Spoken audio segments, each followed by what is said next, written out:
Esse sermão é a parte 3 do sermão. Pastor, a parte 2 e a parte 1, pues busca em YouTube, aí vai estar, porque empezamos el jueves, perdão.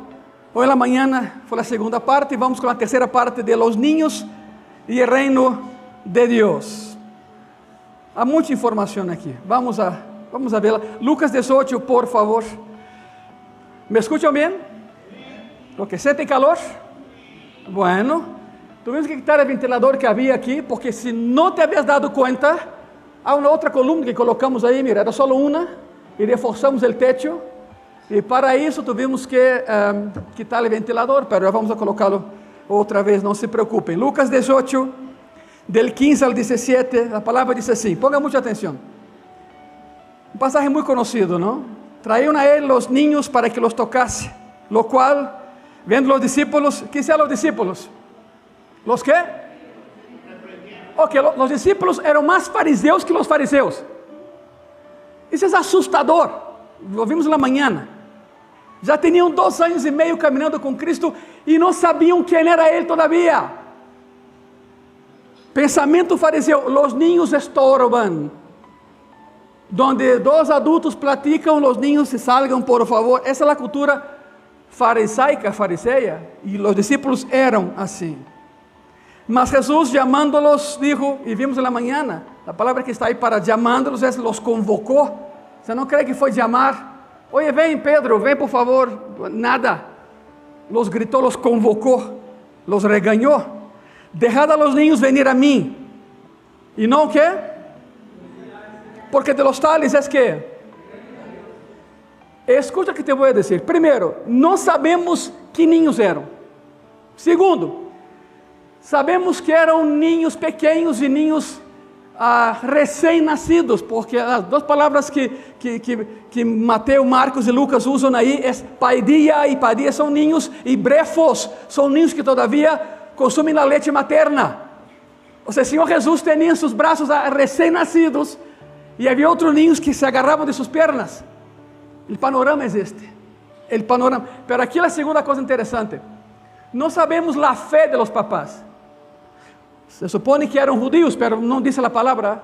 Eram padres levando seus ninhos a esse rabino, nascido em Belém, que pensavam que era o Messias. Os papás diziam: mira, se é o Messias ou não, não lo sabemos, pero lo que esse habla, nadie mais ha hablado.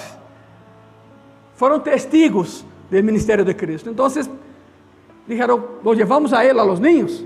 No sabemos la fe de los papás, no sabemos la edad precisa de los niños, sabemos que eran niños pequeños y niños de cargar, de colo todavía. Pero aquí va otra, es la única vez en su ministerio que Cristo bendice a no cristianos. Los niños son niños, no saben en qué creer, no saben qué significa creer. Y sin embargo, el Señor los bendijo. É a única ocasião em que passa algo assim. Deixad os niños venir a mim e não se lo impidais, porque de los tales es el reino de Deus. Vimos na manhã.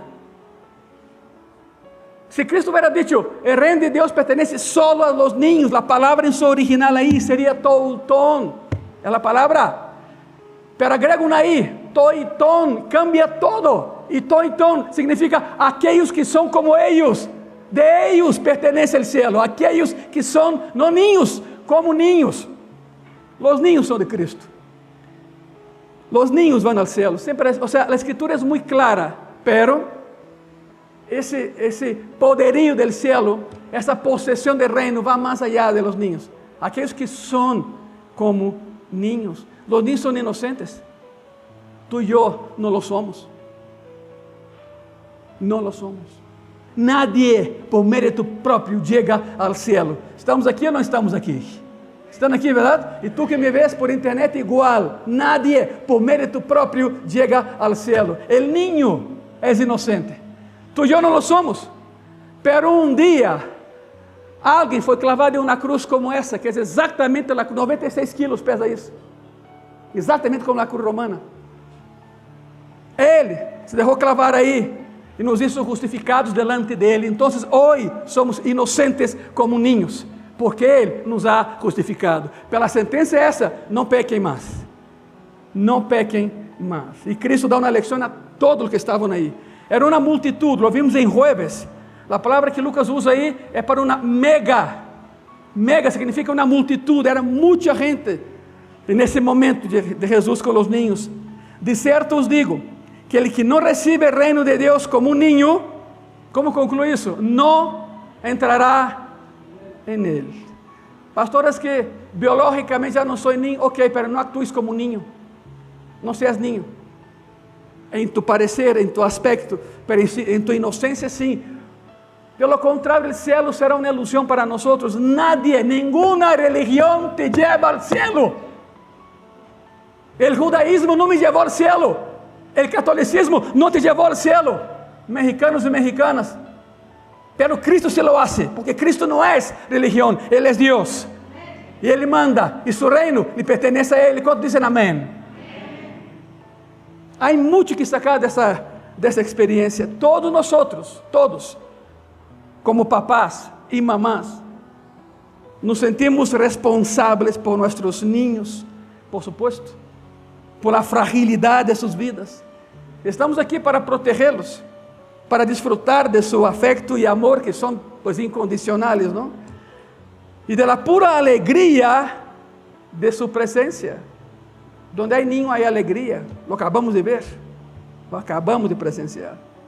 Pero, más allá, mucho más allá de lo que nos llega gracias a sus vidas, pues nos preocupan sus almas, su destino eterno.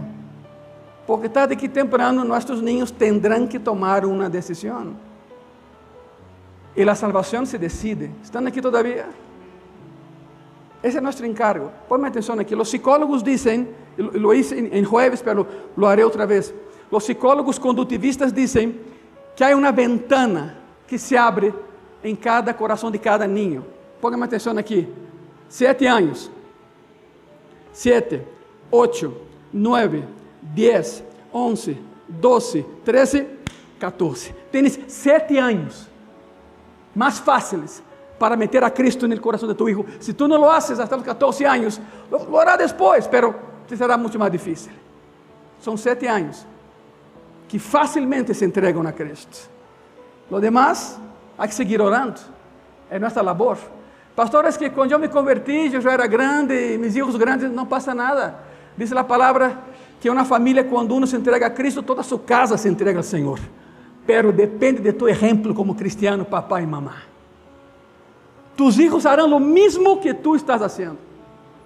He conocido casos de papás y mamás que mandam sus hijos a la iglesia y dicen, allá llegando, oren por mí. Es una tontería. El hijo o la hija va a seguir tu ejemplo, pero quiere ver tu ejemplo. De lo contrario, no hará lo que tú quieres que ele haga, o que ella haga.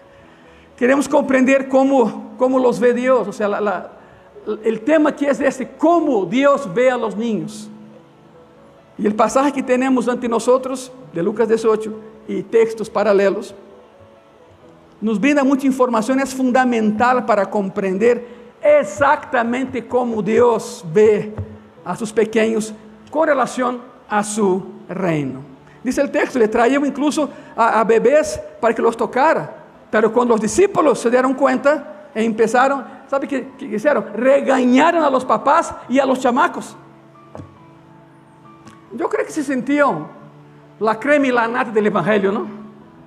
Mira con quién estoy, mira quién es mi amo, es él, mira, mejor no se metan conmigo. Se sentían bobos y bien payasos, ¿no? Se sentían la crema y la nata. Bueno, y regañaron a los papás y regañaron a los chamacos. Claro que Cristo se enojó. Dice la palabra que se enfureció. Fue una furia santa. Los papás trayendo a los niños. ¿Por qué lo hacían? Porque es común en las sinagogas que los papás lleven a sus niños, a sus hijos, para que algún rabino los toque y ore por ellos. Pero es algo mecánico. La oración ahí es mecánica. Pasa algo muy curioso. Estuvimos aquí en Semana Santa, Semana de Victoria, como decimos en Gracia y Paz, y vimos especificamente el día en que el sumo sacerdote entraba al Santísimo Lugar, y vimos el día, según la cultura judía, el día 15, del mes de Nisan, que es abril-mayo. Bueno, El 14 se hacía una oración y era la Pascua. Ok. Antes del sacrificio, los papás llevaban a los niños a las sinagogas. Y la oración del rabino era, palabra más, palabra menos, la oración era esa. Jehová, que la expiación de mañana, por nosotros adultos, alcance también a esos niños que nada saben. Ok. ¿Por qué digo eso? Porque la cultura judía, para ganar el cielo, tenía que memorizar más o menos la mitad de la Torá, de la ley. Memorizar. De lo contrario, el cielo no era para ti. Y más cargas, y más... A ver, que alguien me diga, ¿cuántos mandamientos Jehová entregó a Moisés? ¿Cuántos fueron? ¿Cuántos? ¿Están seguros? Yo espero que sí. Pues los fariseos inventaron otros 603. Dímelo a mí. O sea, 603 aparte los 10 mandamientos. Entonces era imposible que alguien llegara al cielo. Entonces ya que no memoriza todos los mandamientos, que son más de 600, pues entonces entrégate a Jehová y sé fariseo. Y entonces sí, llegarás al cielo. Una locura. Llevaban a los niños, porque como el niño no memoriza la palabra, como el niño no sabe de la ley, como el niño no conoce a Jehová, al menos, para ganar el cielo, al menos que la expiación alcance a ellos también. ¡Wow! Y vino Cristo y dijo, yo soy la ley, vengan a mí, acérquense a mí. Vienen a mí todos los que están trabajados, cansados, cargados y los demás, y yo los haré ¿qué? Exacto. Por eso, niños, vengan a mí, el cielo es de ustedes. Y los fariseos se pusieron locos. No, ¿cómo que un niño no tiene la capacidad? Exacto. Exactamente. Vamos para allá. Quiero que entienda el contexto de lo que estamos hablando en esta tarde. Ese sermón empezó en jueves, ya saben. Parte 1, parte 2 de la mañana, la parte 3. Si quieres tener todo el compendio junto, pues ahí entra en nuestra página y checa la predicación. Pero vamos con la tercera parte. No pierdes nada. Todo va bien. Y Jesús hace una declaración asombrosa y maravillosa, ¿no? El reino de Dios pertenece a los que son como niños. A estos niños y a los que son como estos niños. Mira, vivimos en un mundo que es muy duro. El mundo es duro. Con los niños principalmente. Los niños son bombardeados por imágenes, por sentimientos y emociones. Hay una tendencia en la educación postmodernista de hoy en día, donde un niño de 12 años lo forzan a ya no ser niño. No, tú ya no eres niño.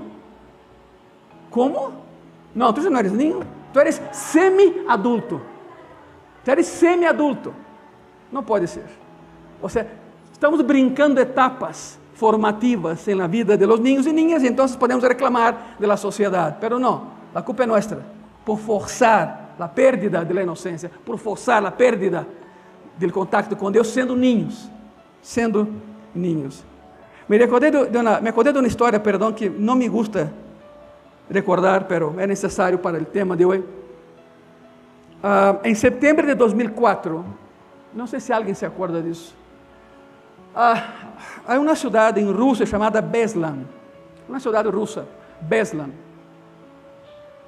Entraron terroristas en una escuela de Beslan.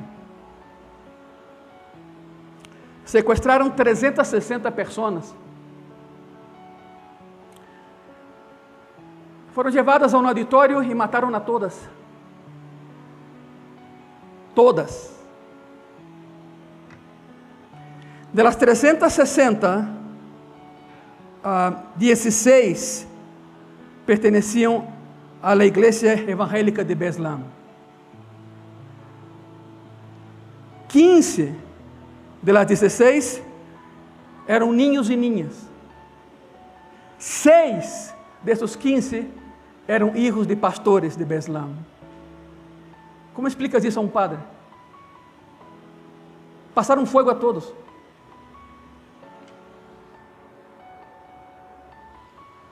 Hay cosas que no entiendo, y soy sincero, ya lo saben, soy sincero, hay cosas que no entiendo ni busco explicación porque me vuelvo loco buscando explicaciones. Esa es una.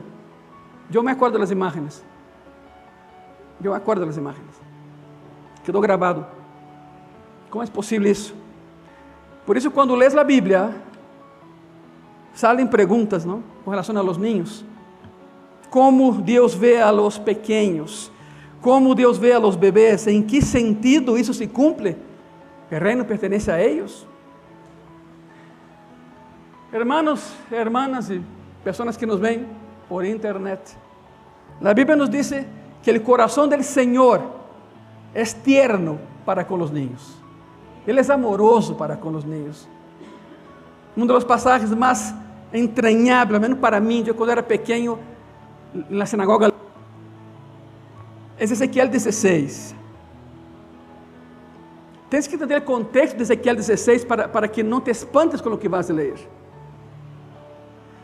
En ese pasaje Jehová describe cómo escogió a Israel. Si alguien piensa, ¿por qué escogió a Israel? ¿Por qué no? Pues a México, no sé, ¿no? Pero bueno. ¿Por qué Israel? Ese pasaje lo explica. ¿Por qué Jehová escogió a Israel? Lo tomó para él, su hijo, por así decirlo, ¿no? ¿Cómo escogió a los hebreos para ser su pueblo especial? Y lo son. Y los compara, escuche eso, compara a Israel con un bebé abandonado. Com um bebê abandonado. Agora, aqui vamos, porque vocês sabem que para interpretar a Bíblia, há 3 regras. Quais são? Contexto, contexto e... Vai de novo. Contexto, contexto e... Por quê? Porque um texto sem contexto é que... Para muita tonteria que se predica nesse mundo. E o contexto é este. Há muitos anos, na antiguidade, quando nascia um bebê, e prepare para o que te vou dizer. Quando nascia um bebê e a família não queria esse bebê, recém-nascido, lo levavam ao pasto e lo aventavam ao pasto. Como uma coisa. E então os animais lo comiam.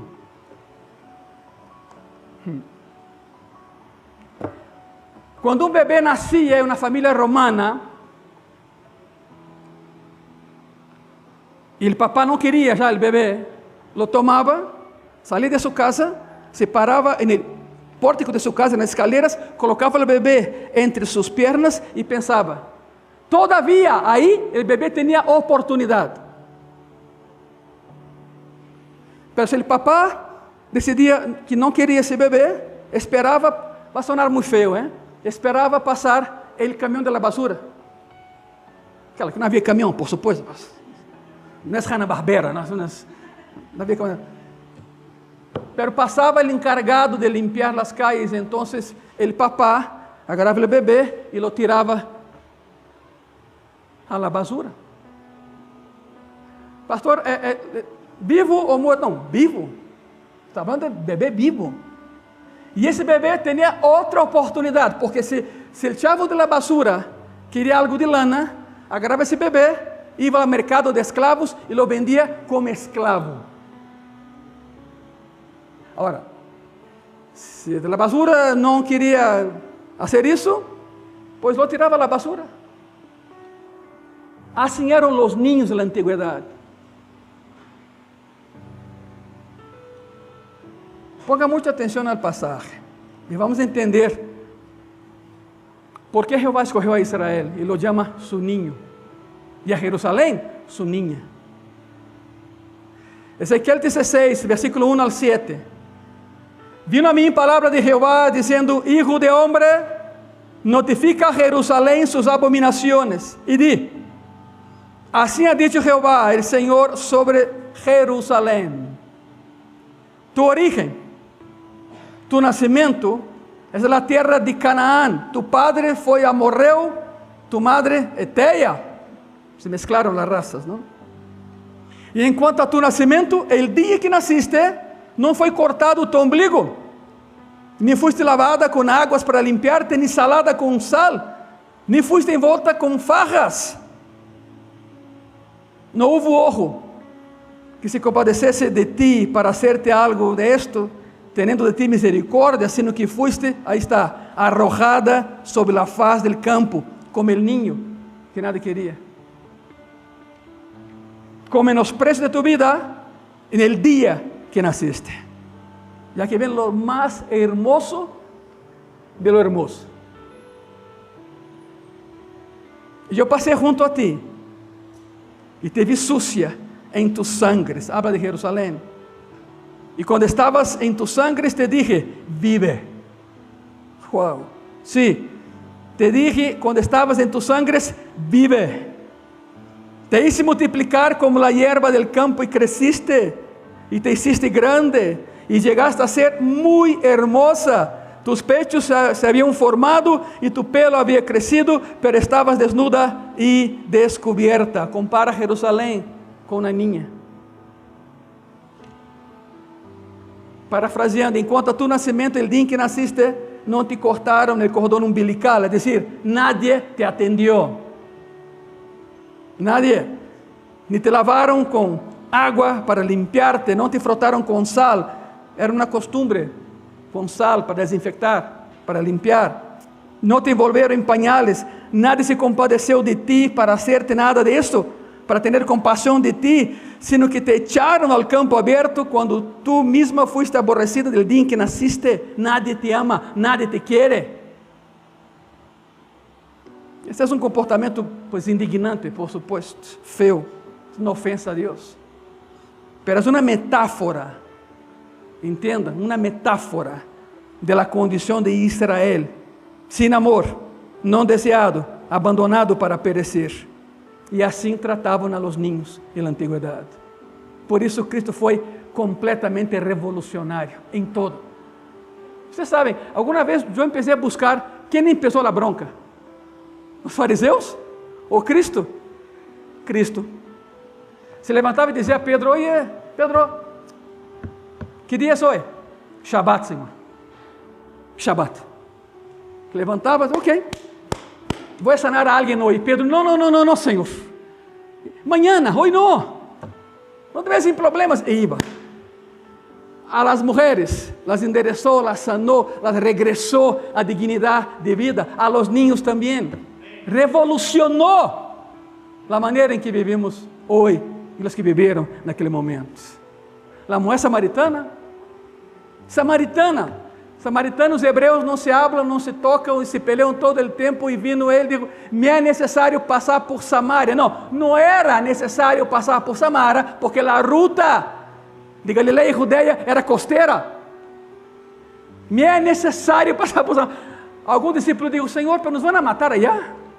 Nos odiam. Vou a Samaria. Tenho que passar. E chega a Samaria. E havia um poço, o poço de Jacob, e nesse poço ao meio-dia, uma mulher, já conhecem a história. Pero aqui vai um detalhe: os discípulos estorbavam um montão. Eram cabeça dura, todos eram cabeçones, não entendiam. Por isso Cristo disse: mira, vão na seguinte pueblo e comprem comida. E alguém disse: Senhor, temos comida, vayan a comprar comida. A autoridade, não? Pois vamos. O que hubiera passado se lo acompanharam a Samaria? Não, uma mulher solitária em um poço e samaritana, assim como fizeram com os papás de los niños, regañariam a Cristo? Não, Senhor, ni te acerques, é mala, é mala. Qual mala? Estava equivocada sim, pecadora também. Ele chegou e revolucionou a vida dessa senhora, tantas assim que ela levou seu cântaro ao meio-dia por el agua, porque nadie queria acompanhá-la ao poço, nadie ia a um poço ao meio-dia, hacía mais calor que agora, imagínate. Você vai na manhã ou na noite. E por que ia sola? Porque nadie queria estar com ela, era uma mulher pecadora. Um montão de homens, pero nenhum esposo. E vem Cristo, e se acerca e já sabe a história. O mais surpreendente aqui é o que deixou no poço, deixou seu cântaro no poço e correu a Samaria. Porque sabemos que isso cambiou sua vida, porque o cântaro era algo muito, pero muito valioso em qualquer família, era seu refrigerador de qualquer família, era um cântaro. E ela deixou seu cântaro, porque já não lhe importava, porque havia encontrado algo muito mais valioso que seu cântaro. Se encontrou com seu Salvador, com seu Deus, com seu Messias. Abandonou o cântaro, regresa a Samaria e predica, seguramente, a los homens que uma vez la tiveram. Imagínate, eles creram em ela. E toda Samaria foi evangelizada. Nada mais isso. Cristo vino e revolucionou. Colocou as mulheres em sua posição normal, como tem que ser. Las empoderou, digamos assim. Pablo aprendeu do exemplo. Se tu não sabes, Febe não era uma hermanita qualquer. A palavra que usa Pablo para Febe é apóstola. Houve uma apóstola mulher, uma enviada direto do céu, e várias outras mulheres que ele empoderou. Pero bueno, regressemos aqui e vemos como Cristo tratou a los niños e como trata a los niños. E a imagem que temos é Israel e Jerusalém abandonados. E então Jeová lhe disse a Ezequiel: dile a Jerusalém isso. Quando passei junto a ti e te vi lutando para sobreviver em tu própria sangre, te dije: vive, vive. Sí, te dije: en tu sangre vive. Te hice crecer como una planta en el campo. Creciste, te desarrollaste y te hiciste muy, pero muy hermosa. Porque Jehová la había escogido. Muy sencillo, en este pasaje Jehová deja claro que ha llamado a Israel a ser suyo desde su origen, así también a los niños. Ha amado a su pueblo desde su infancia, desde su niñez, como a un bebé huérfano, como a niño desamparado. E lo que foi certo, escute isso, e aqui vem, lo que foi certo metaforicamente para Israel, igreja, também lo é para todos os hijos e las hijas de Deus. Põe atenção aqui. Há duas pessoas aqui, que a ideia original, não suena muito feio, pero a ideia original era aborto. Tus papás pensaram em abortarte. Não los culpes. E Deus dijo: vive, vá de novo. E Deus dijo: vive, porque te ama, porque te ha empoderado, te ha limpiado, te ha levantado. El passado és, tu não sabes. Pero quando Deus disse algo, se cumpre. Se cumpre. Em meu caso, já sabem a minha história, os médicos disseram a meu papá: Ângelo não passa de los 15 anos de idade, por lo tanto celebra los 14, entrando 15, com ganas, porque não vai mais allá de los 15 anos de idade. Tenho 60 e contando. Significa algo, para bem ou para mal, te digo uma coisa: tens pastor para rato. Então, graças por aqueles que dijeron amém. Muitas graças por aqueles que dijeron amém. Pero bueno, se lo vas a dar para ele, dáselo com ganas, por favor, porque há uma sola verdade. Quero que entendas isso. Tu não mandas. Há uma sola verdade. Há alguém que manda. E seu nome é Cristo. Passe o que passe. Pensamentos suicidas. Me vou a matar. Não, não lo intentes, não vai funcionar. A vida le pertenece a Ele. Tu que me ves, és contigo. És contigo. As pastillas não vão a funcionar. Já lo has intentado 3 vezes. Desiste e entrégate a Cristo. Não seas tonto. Tu que me ves. Eres tu. Eres tu. Regresemos àquela passagem, por favor. Os niños são de Cristo. Su amor misericordioso para com os niños. A Escritura afirma uma e outra vez nesse passagem 3 verdades fundamentales. Ponga muita atenção. A primeira: Deus considera que todos os bebês são de Ele. Todos os bebês pertencem a Cristo. Porque a capacidade de reprodução que tu e eu temos é de Ele. Pelo contrário, não haveria población en la tierra, por supuesto. Segunda verdad, Dios los considera inocentes ante Él. Por lo tanto, les brinda a los niños un cuidado especial. Lo vimos en la mañana. Y número 3, el reino de Dios les pertenece. ¿Quién dijo eso? El dueño del reino. Métete con Él, a ver. Discute con Él. Es su reino. Es decir, están bajo el gobierno y el cuidado del Señor. Y más adelante, escuche bien eso. Más adelante, Jehová usa justamente a los niños para acusar a los judíos de Jerusalén por la idolatría. Ponga atención, mire eso. Es una promesa de un juicio que va a venir sobre Israel. Ezequiel 16, mismo capítulo, versículo 20 al 22. Claro que hay un contexto, te lo voy a decir. Además de eso, dice la palabra, además de esto, tomaste tus hijos de tus hijas que habías dado a luz para mí y los sacrificaste a ellas para que fuesen ¿qué? Aquí no está hablando de los medos, persas, babilonios, egipcios. Isso es Israel. Es el pueblo de Dios sacrificando a sus hijos. Aquí no son paganos. Es Israel. Repito, además de eso, tomaste tus hijos de tus hijas que habías dado a luz para mí y los sacrificaste a ellas para que fuesen consumidos. Eran poca cosa tus fornicaciones para que degollasses también a mis hijos y los ofrecieras aquellas imágenes como ofrenda que el fuego consumía. Imagínate. Y con todas tus abominaciones y tus fornicaciones, ¿no te has acordado de los días de tu juventud? Cuando estabas desnuda y descubierta, cuando estabas envuelta en tu sangre, se remite al inicio. ¿Te salvé para eso? ¿Te levanté para eso? Déjame darte el contexto de Ezequiel 16. En Canaán adoraban a un dios llamado Moloch. Ni lo busca en internet, te voy a decir una cosa. Moloch era un hombre gordo, enorme, con cabeza de toro. No, tampoco era el Minotauro, eso es otra cosa. Eso es otra cosa. La imagen de Moloch estaba hecha de bronce, enorme, con la boca abierta, los brazos así,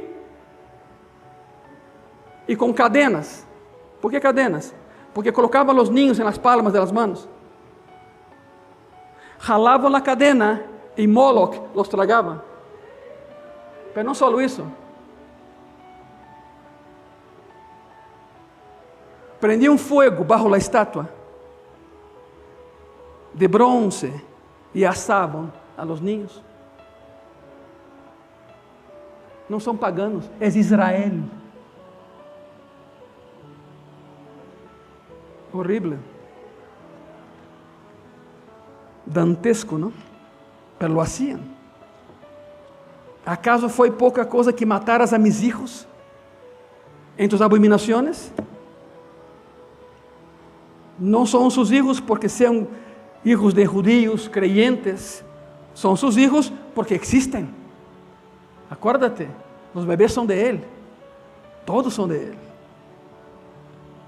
Yo te recogí cuando eras un niño pequeño. Eso demuestra mi compasión hacia ti cuando eras un niño indefenso y expuesto al peligro. Y tomaste más tarde a mis hijos, los hijos que me pertenecían, y los hiciste pasar por el fuego, adorando a Moloch. Otra vez, no estoy hablando de una tribu pagana, era Israel. Con esas palabras de juicio cumplidas en el cautiverio babilónico, porque fuera a Babilonia después de eso, Dios atribuyó plenamente la posesión de los niños. Son míos. Son míos. Me nacieron, dice la palabra. Ustedes han matado a mis hijos. Y por eso el castigo. La cosa es que Dios siente una gran compasión por sus niños, por sus hijos, por sus bebés. Y este pasaje de Lucas 18 que estamos leyendo es una joya. Una joya porque el incidente fue muy corto, pero cambió a história, cambiou todo. É fuente de aliento e consuelo para todos nós e nos ensina em muito poucas palavras como Deus vê a nossos niños. Assim de sencillo. É um dos pasajes importantes e significativos que aparecem em Mateus, em Marcos e em Lucas, pasajes paralelos. El relato es una parábola de Jesús sobre quiénes son dignos de entrar en su reino. La pregunta es, ¿quiénes pertenecen al reino? ¿Y a quién pertenece su reino? Esa es la pregunta.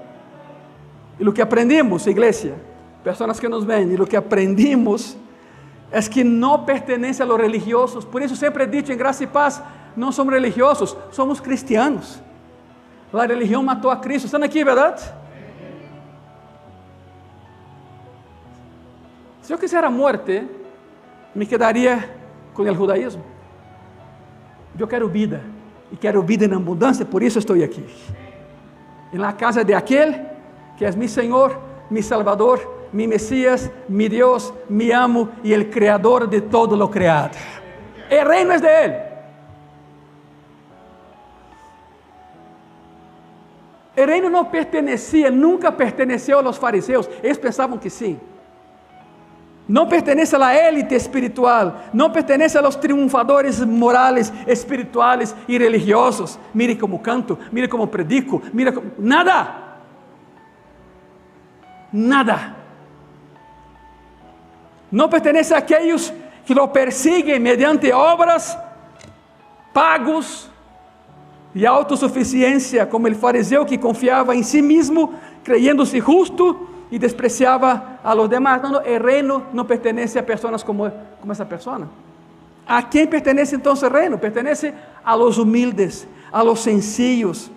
Y con esto en mente, la transición a Lucas 18 es muy fácil, porque el más humilde de los humildes tiene que ser un niño.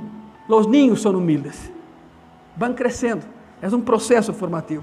Los niños, escute eso, los niños simplemente no pueden lograr nada moralmente, no pueden lograr nada espiritualmente, no pueden lograr nada religiosamente. Ese tipo de niños tiene un lugar especial en el reino. Y son todo lo contrario de un fariseo, de un religioso, de uno que piensa que por caminar de rodillas de tal a tal lugar gana el reino. Tontería, tontería. Jehová dijo: no quiero sacrificios, quiero tu corazón. Dame tu corazón. Bueno, no pertenece el reino a los religiosos, no pertenece el reino a aquellos que piensan que pueden pagar por el reino. Pablo lo dijo, ¿no? En Cristo estamos, ¿qué? Completos. No nos falta absolutamente nada. No hay que añadir nada más. Y por eso dice en versículo 17 que para que alguien reciba el reino, tiene que venir como un niño, aunque no seas niño, aunque ya eres adulto, pero tiene que ser como un niño. Y regaña a los demás que piensan que tienen el reino. No hay lugar para el legalismo donde está Cristo. Así pues, ponga mucha atención, el Señor deja claro que el reino pertenece a los humildes y a los sencillos, aquellos que no entienden el reino, aquellos que no pueden pagar por el reino, los niños. Acuérdate, paidia y brefos, o sea, niños pequeños y recién nacidos. Es lo que dice el original. El reino pertenece a aquellos que no tienen méritos morales, espirituales ni religiosos para justamente entrar en el reino. No tienen. Aquellos que no pueden por sí mismos hacer nada para ganar la salvación, a ellos les pertenece. Y nada ilustra mejor ese tipo de persona que un niño, que no ha logrado nada todavía. Es un niño. En resumen, todos los niños están bajo la responsabilidad de Dios y el cuidado especial de Dios. Lo que quiero decir es que cuando un bebé, y aquí es una parte que no nos gusta hablar, pero es necesario. He escuchado 150,000 predicaciones bobas y tontas sobre eso. Te digo de frente tal como es. según la palabra, cuando un bebé o un niño que no ha alcanzado la edad del cuestionamiento y razonamiento muere, va al cielo. Está allá. No sé si crece allá o no crece allá, no sabemos. Dejamos así. Pero que va al cielo, va al cielo. Todavía no ha alcanzado la edad de la responsabilidad moral. La Biblia dice, y nos es clara sobre eso, que son salvos, que Dios los reúne en su presencia. Isaías 40 habla de eso. Isaías 40 menciona, escute eso, corderos y corderitos, adultos y niños en el cielo con el Señor. Isaías 40 lo dice. Bueno, los lleva consigo. Deus les tiene um carinho muito especial e quando muerem, Ele se encarga de reunir-los em sua presença. E quero mostrar-te algo, como a Escritura explica esse pequeno grande detalhe. Deuteronômio capítulo 1 diz assim, Deuteronômio 1, 39, e vuestros niños, de los quais dijistes que serviriam de botim, e vuestros hijos, está subrayado, mira, que não sabem hoje lo bueno ni lo malo, ellos entrarán allá, y a ellos la daré, y ellos la heredarán. El reino, el cielo, ellos. La frase es, no tienen conocimiento del bien y del mal, no saben, no saben. No tienen una verdadera comprensión del bien y del mal. Isso é muito importante, muito significativo. Não sabem o que está bem e o que está mal. Portanto, não têm sentido, esses niños, não têm sentido da lei, não têm sentido de desobediência, não têm sentido de culpa. Não há rebelião consciente contra Deus em eles, não há compreensão da lei de Deus em eles, não há consciência legitimamente ativada que produza convicção e rebelião em eles. Não há. Por lo tanto, los niños no son agentes morales responsables, son niños.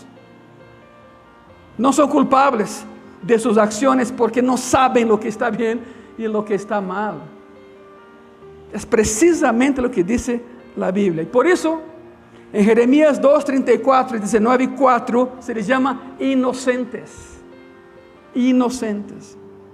Son inocentes a los ojos de Deus. E se Deus dice que alguém é inocente, é porque lo es.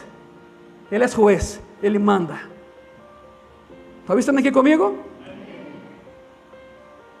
Mira, Jehová não usa a palavra inocente a la ligera. La usa para los niños pequeños.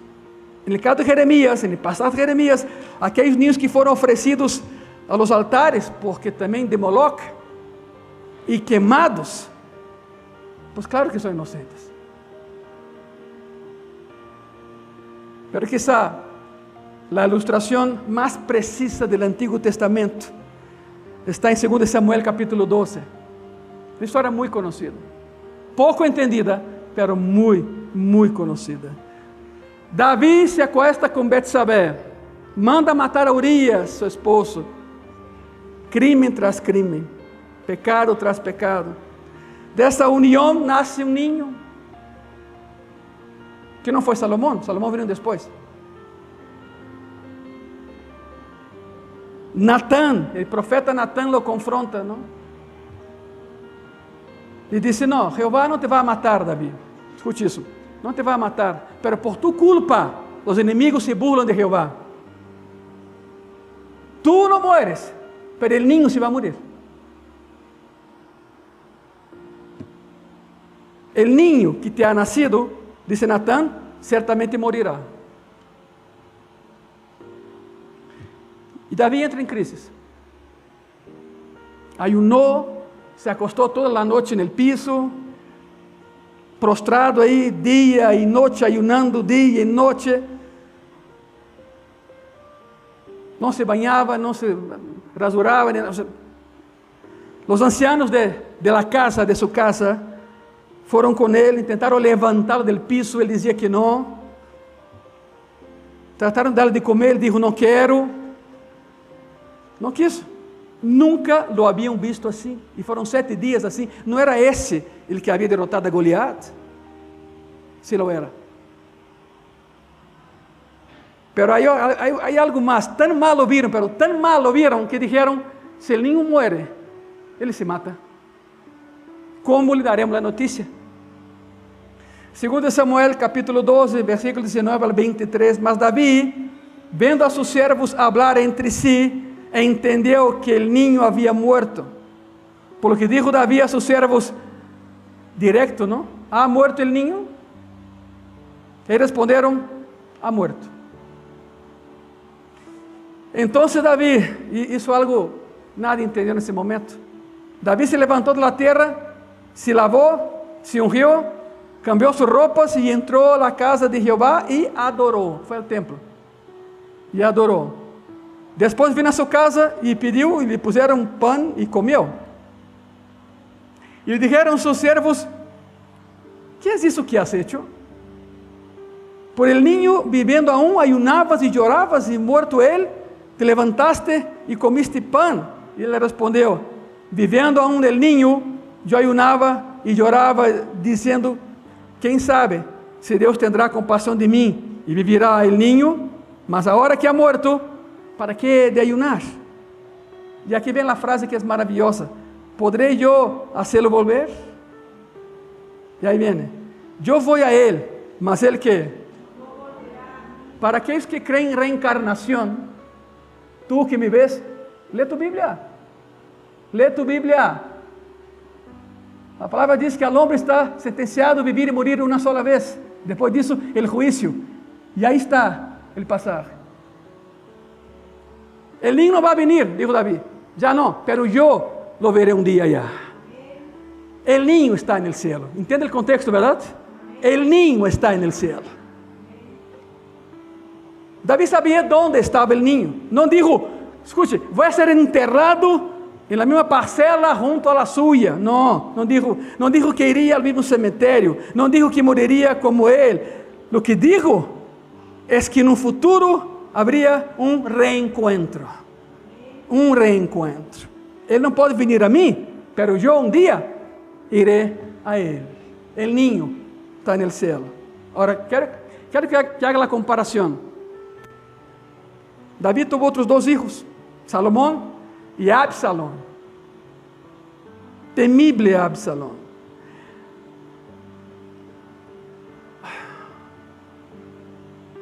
Cuando su medio hermano Amnón violó a Tamar, su hermana, David no hizo nada. Absalón esperó 12 años para que su papá hiciera algo, porque su hermano había violado a su hermana, a Tamar.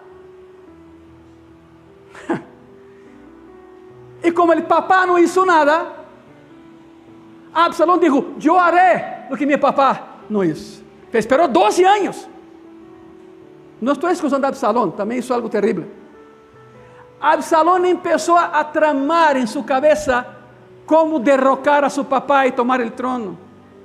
Absalón se paraba todos los días en la entrada del palacio, entraba alguien para una audiencia con David y preguntaba a Absalón, ¿de dónde eres?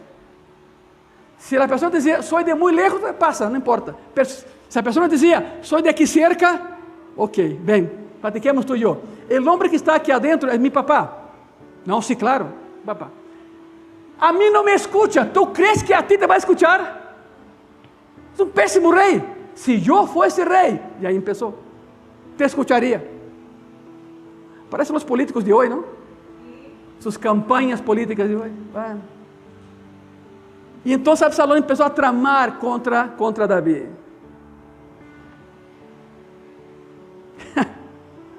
Pasó el tiempo y funcionó.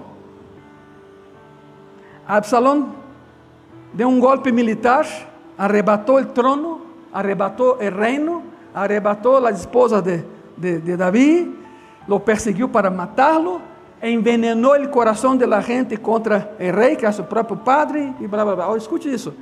Cuando Absalón murió, ojo, cuando Absalón murió, David rasgó su ropa y lloró desesperadamente dando gritos.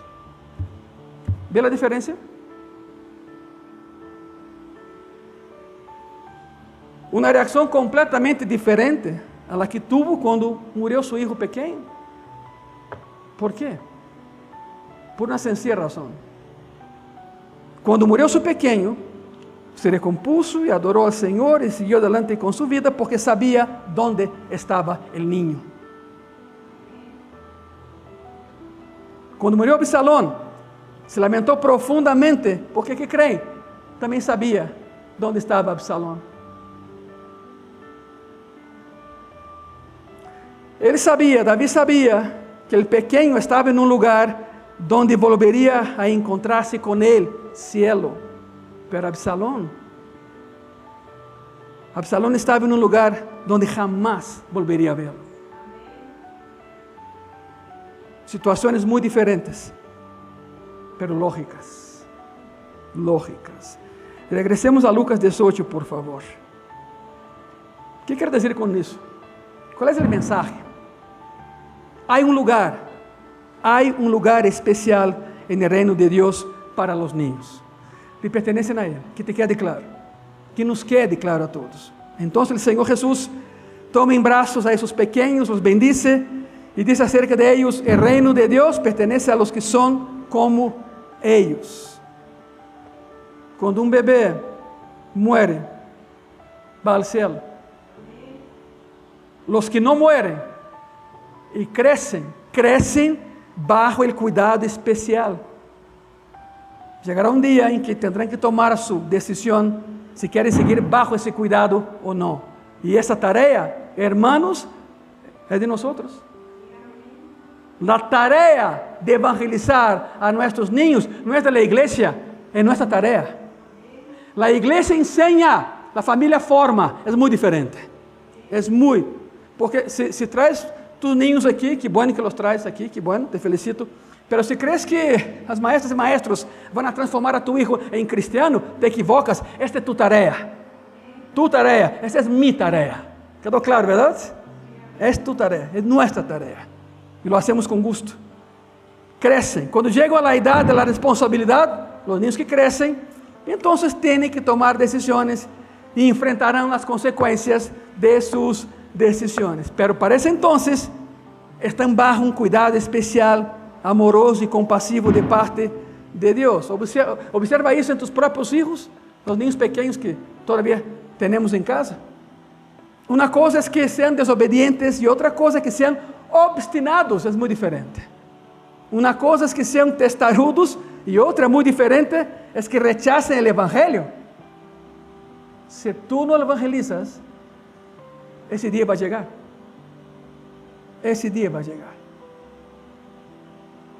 Todavía estamos a tiempo de evitarlo.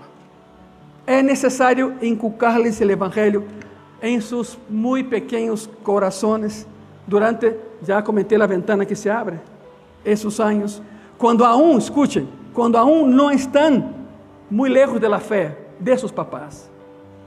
Pero antes que se haya convertido en una rebelión abierta, hay que evangelizarlos. Y tú como padre o como madre, ejerce influencia directa en su decisión de seguir o no a Cristo. Quizá alguien diga, esa es otra cosa, ¿no? Pero pastor, no es necesario que tengan fe, porque aquí no se menciona ni la fe de los papás, ni la fe de los chamacos. La pregunta es, ¿no es necesario que tengan fe? Te diré algo. Ese pasaje es muy peculiar. Forma parte de una dispensación especial del Señor, porque Él quiere hacer así. Él lo hace. Una dispensación especial. Y aquellos que tienen una capacidad de hacerlo, se gozan.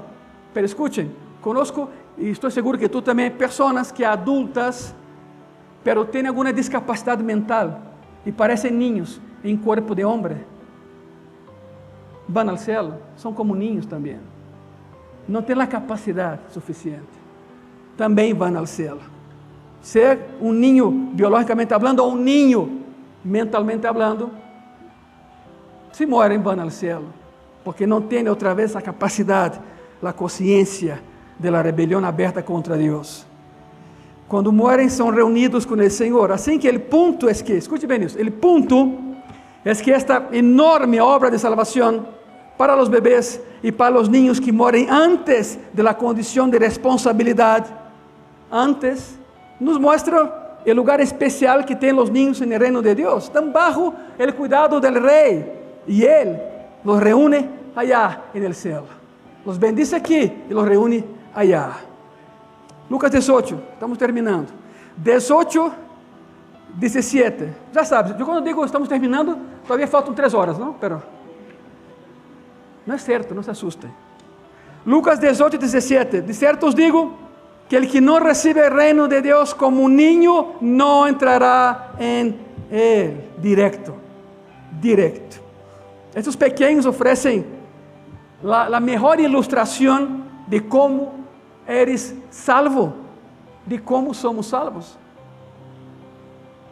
Eres salvo por la gracia divina, gracia soberana, que irrumpe en tu vida quando sabes que não has hecho nada para merecer la salvación. Não la merecemos. Seamos sinceros.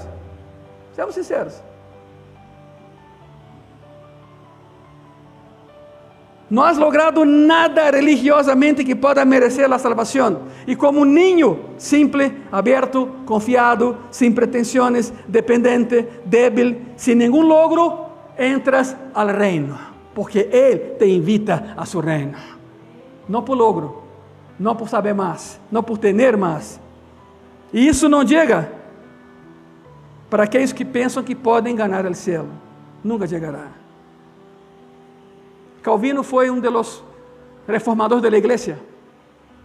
E Calvino dizia desse passagem que o passagem que acabamos de ler otorga a cidadania do reino tanto a los niños como a aqueles que são como los niños. Esa es la ley. Dios salva a todos aquellos que aceptan su gracia soberana mediante la obra del Espíritu Santo, magníficamente ilustrada en la salvación de los niños cuando mueren al cielo. No han hecho nada para llegar allá, pero ¿quién dijo que tienen que hacer algo? Y nosotros también somos salvos por la misma gracia soberana. Incluso a capacidade de crer e arrepentir-nos é um regalo de Deus. A fé não é inerentemente humana. Nadie nasce com fé. Não é nossa. Pero sem fé é impossível que. Te tenho uma boa e uma mala. Qual vai primeiro? La mala. O texto não diz isso. La buena. El original. Sem fé. Nadie siquiera se acercará a Deus. Ni siquiera es ver. É acercar, sem fé, pela fé. A fé não é inerentemente humana, repito, a fé não nasce, nascemos sem fé. A fé é um regalo de Deus, para que, creyendo em Ele, em fé, podemos ir ao céu um dia. Todo lhe pertence a Ele, absolutamente todo. Por isso digo, para os niños não têm fé, bom, isso é dispensação da graça de Deus, Ele decide, não tu, ni yo. Crecimos y ya podemos tener fe o no tenerla. Es tu decisión, es tu decisión. Entonces, escuche bien eso. ¿Qué haces como padre para aprovechar, o madre, para aprovechar al máximo los años para criar a tus hijos en disciplina e instrucción del Señor y que sean salvos? Ok. Te daré 3 sugerencias para terminar eso. La primera. Número 1. Enséñales. Primeira sugerência: enséñales, porque não sabem. Os niños têm um conhecimento pero muito limitado. Não sabem distinguir entre o bem e o mal. Cabina, ¿me ayudas por favor com a diapositiva? Gracias. Enséñales. Os niños não sabem discernir entre bem e mal, pues enséñales. Têm uma capacidade de razonamento muito limitada, porque são niños. Praticamente não têm discernimento, porque são niños. Pues enséñales. Há algum tempo em Brasil, não sei se Sérgio se acorda disso, o governo começou uma campanha contra as drogas. Sim, como em todo o mundo, já lo sei. Pero allá em Brasil são muito rudos quando fazem campanhas assim. Mandaram fazer uns stickers e outras coisas, e playeras e roupas, e regalavam tudo isso.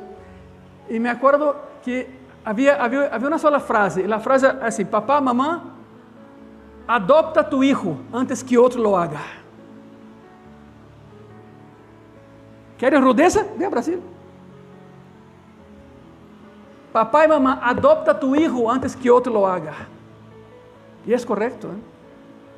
França vive hoje um período oscuro, porque uma geração, e na Bíblia são 40 anos, e França leva 40 anos perdida. Já comentei uma vez aqui, por quê? Porque na geração anterior,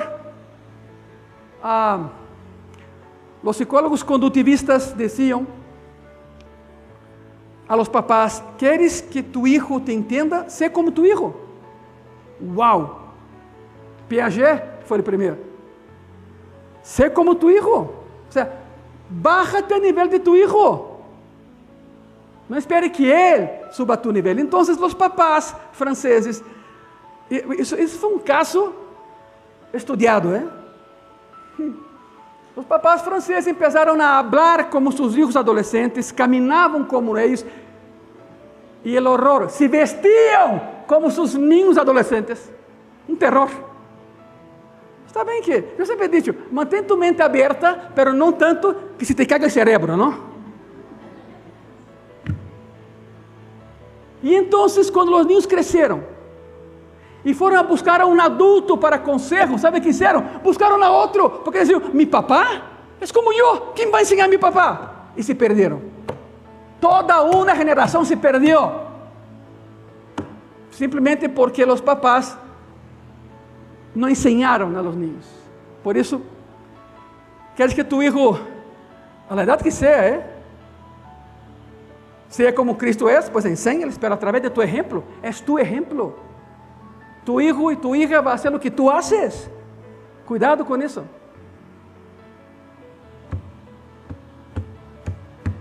Mi papá, aí vai. Aqui estamos falando disso, não? Hoje se cumprem 5 anos que meu papá morreu. Como passa o tempo, não?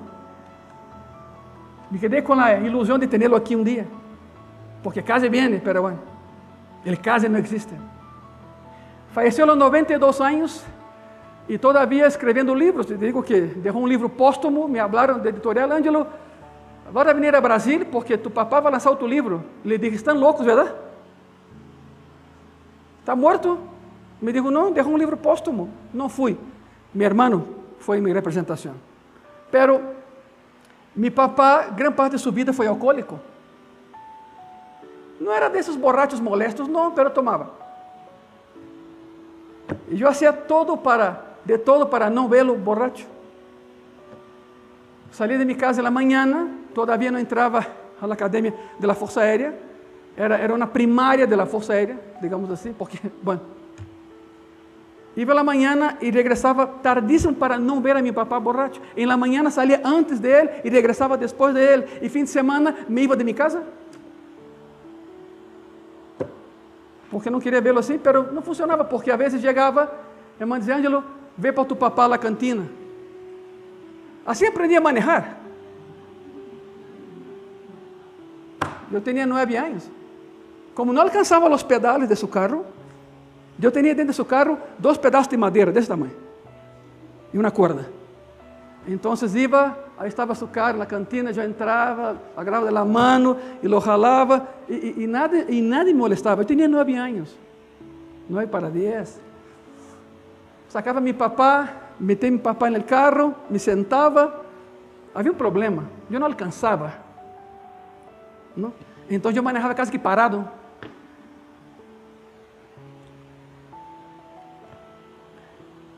E meu papá tinha um medo, pânico. Somos 3 filhos. Tá, minha irmã, ela é mais grande, minha irmã e eu sou o mais chiquito. E papá tinha um medo, e uma vez expressou esse medo, já depois que já não tomava, de Ângelo, te confesso algo. O medo que eu tinha era que tu fosses como eu, porque de los 3, el que mais se parece a mim eres tu. Eu tinha um medo que fosse borracho tu também. Sabe o que passou? Eu veia a meu papá, quando lo veia, borracho, e Deus dizia: eu não quero isso para mim, e por isso nunca tomei. Não porque fora melhor que os demais, não, eu era tremendo. Se tiver minha esposa aqui, diria, eras? Eras?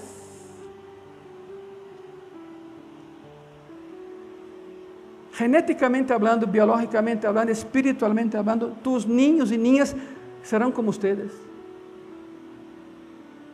Yo tanto decía, yo no quiero ser como mi papá. Y una vez estamos en Brasil, caminando con mi papá en la banqueta. Ojo, mi papá en un viernes llegó, empezando el Shabbat, llegó antes del Shabbat, llegó 3 de la tarde y nunca llegaba a esa hora. Y cuando entró a mi casa, estaba mi hermana y yo viendo la tele, entró, saludó a todos y fue a su biblioteca. Y mi hermana se me quedó viendo, mi hermana me dijo, no te acostumbres, mañana va a tomar. Nunca más en su vida tomó. Nunca más. Un día le pregunté, papá, ¿te acuerdas cuando tomabas? Me dijo, ¿por qué la pregunta? Me dijo, dime qué te pasó. ¿No fuiste a ninguna iglesia?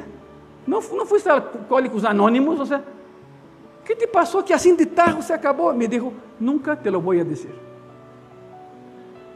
Y me dijo una cosa, me dijo, ¿te caigo bien así? O no, así como estás perfecto. El pasado es. Pero él tenía ese pánico, él tenía ese miedo de que yo siguiera su ejemplo. Mal, por supuesto. Y una vez, yo decía a mi esposa, qué bueno que no soy como mi papá, qué bueno que no soy como mi papá. Y ella guardaba, como toda buena mexicana, guardaba en su corazón esas cosas, ¿no? Esperando el momento. En Brasil, caminando con mi papá en la banqueta, y risa con él. Mi esposa atrás viendo. Llegando a casa, mi esposa dijo, Ângelo, eres igualito a tu papá. Le dije, ni lo mande Dios, ¿eh?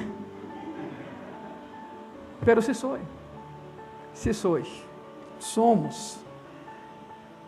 Escute bem isso. Sugerências para que tu niño ou tu niña seja el niño ou niña que Deus espera que seja. Primeiro, ensina-lhes. 2 de Timoteo 3, versículo 14 e 15. Aqui é Pablo hablando com su hijo en la fe, Timoteo. Pero persiste tú en lo que has aprendido y te persuadiste, sabendo de quién has aprendido, de su mamá y de su abuela. Loida le enseñaba a Timoteo el evangelio. Y que desde la niñez has sabido las sagradas escrituras, las cuales te pueden hacer sabio para salvación por la fe que es en Cristo Jesús. O sea, Timoteo tenía mamá y abuela que le enseñaba el evangelio. Ahí eso va. Sugerencia número 2, sé ejemplo.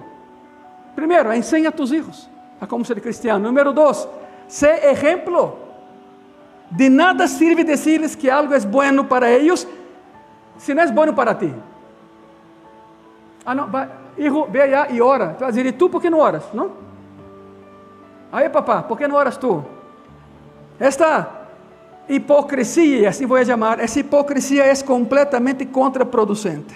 Dígales la verdad. Los niños no son tontos. Los niños no son tontos. Deben ser plenamente conscientes del valor personal de la verdad para su propio bien, no solo para el bien de sus hijos. No puedes esperar que tus hijos realmente crean que algo es correcto si tú no demuestras convicción en lo que es correcto. Empieza por ti. Otra vez, los niños no son tontos y fácilmente disciernen la hipocresía de papás y mamás. Rápido. Transmite la verdad de Dios, pero vívela.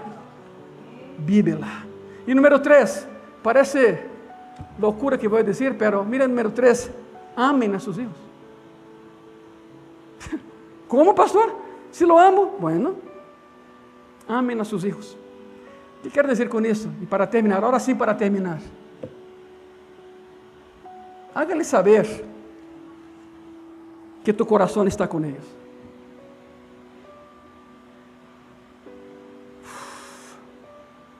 Tus hijos no quieren regalos. Te quieren a ti.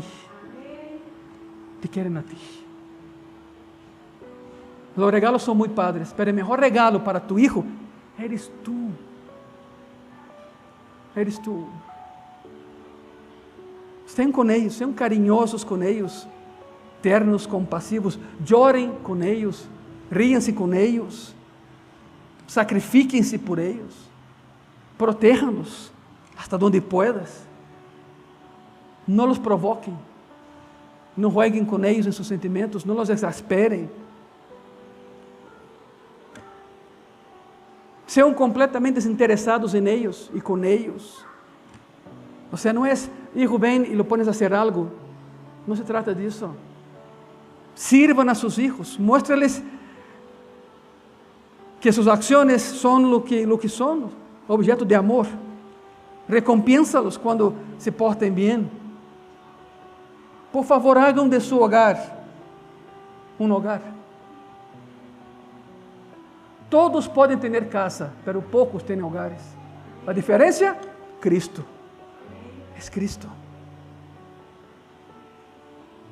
Hagam coisas, não sei, divertidas com eles. Por isso, amem-los. Amem-los. Não é só dar, é estar.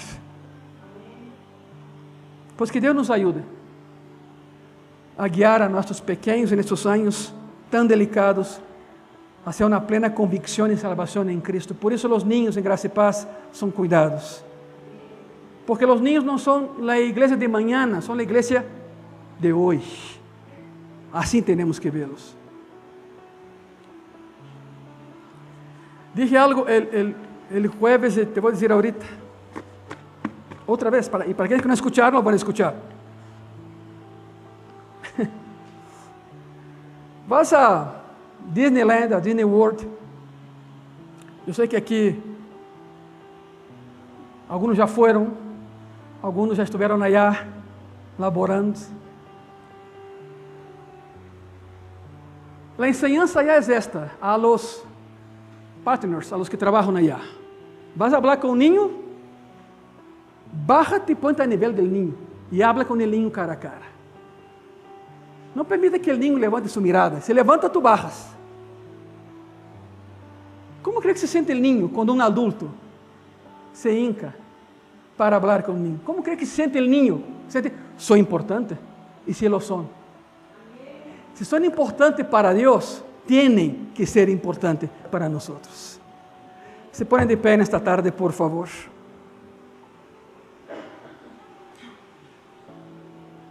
Estírense, relájense. Disfrute el día de niño anticipado. Senhor Jesus, enséñanos a regressar a esta niñez inocente e tierna, Senhor, aún sendo adultos. Enséñanos a ser os papás e mamãs que nossos niños merecem. Dá-nos mais amor para com eles, Padre, mais paciência para com eles. Porque esse refrão é verdadeiro, todos algum dia fuimos niños. A mais que alguns não se acordam que lo foram. Crescimos, claro, pero en el corazón todavía hay lugar para esse niño que um dia foi e já não é. 100% dependentes de Ti, Senhor. 100% conscientes de que não temos méritos para chegar ao cielo. Chegamos allá através de Tus méritos, Senhor, não os nossos, não os temos. Que podamos entender essa dinâmica e que podamos ensinar a nossos niños biológicos que são, todavía, o caminho à felicidade, o caminho ao cielo, o caminho à glória. E se há algum papá ou alguma mamã que deixou que esse tempo passara e que a ventana se cerrara, ayúdalos, por favor. Todavía há esperança, claro que lá há. Todavía há poder e muito.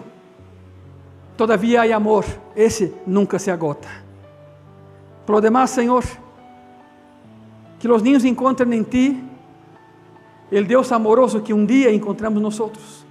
Estou seguro que assim será. Muitas e muitas graças. Amém e amém. Dê um aplauso a esse Deus maravilhoso que temos, a esse Padre amoroso que temos.